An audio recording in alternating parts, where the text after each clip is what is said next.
Hello বন্ধু, আপনি কি জানেন ড্রিম11, মাই11 সার্কেল বা এই ধরনের যে কোনো ফ্যান্টাসি ক্রিকেট অ্যাপগুলো কোটি কোটি টাকা ইনকাম করে? কিন্তু কিভাবে, চলুন বুঝে নিই। ড্রিম11, মাই11 সার্কেল বা অন্যান্য ফ্যান্টাসি স্পোর্টস অ্যাপে আপনি টাকা ইনভেস্ট করে ভার্চুয়াল টিম বানান আর বাস্তব ম্যাচের উপর ভিত্তি করে পয়েন্ট পান। কিন্তু এখানে আসল লাভটা করে অ্যাপের মালিকেরা।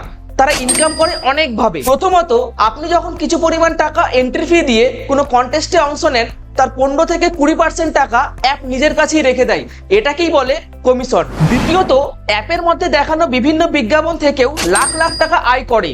তৃতীয়ত, এরা বড় বড় ইভেন্ট যেমন আইপিএল স্পন্সর করে এবং ব্র্যান্ড পার্টনারশিপের মাধ্যমে বিশাল ইউজার বেস তৈরি করে, যা আবার নতুন ইনকামের পথ খুলে দেয়। চতুর্থত, কিছু ফ্যান্টাসি অ্যাপ প্রিমিয়াম ফিচার দেয় বা সাবস্ক্রিপশন বিক্রি করে, যেখানে এক্সক্লুসিভ টিপস বা তথ্য পাওয়া যায়। পঞ্চমত, ইউজারদের খেলার ধরন বিশ্লেষণ করে সেই ডেটা বিভিন্ন কোম্পানির কাছে বিক্রি করে, যা এক বিশাল ইনকামের উৎস।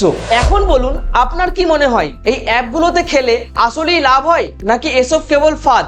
আপনার মতামত কমেন্ট করে জানাবেন। ভিডিওটি ভালো লাগলে লাইক করে বন্ধুদের সঙ্গে শেয়ার করে সতর্ক করুন।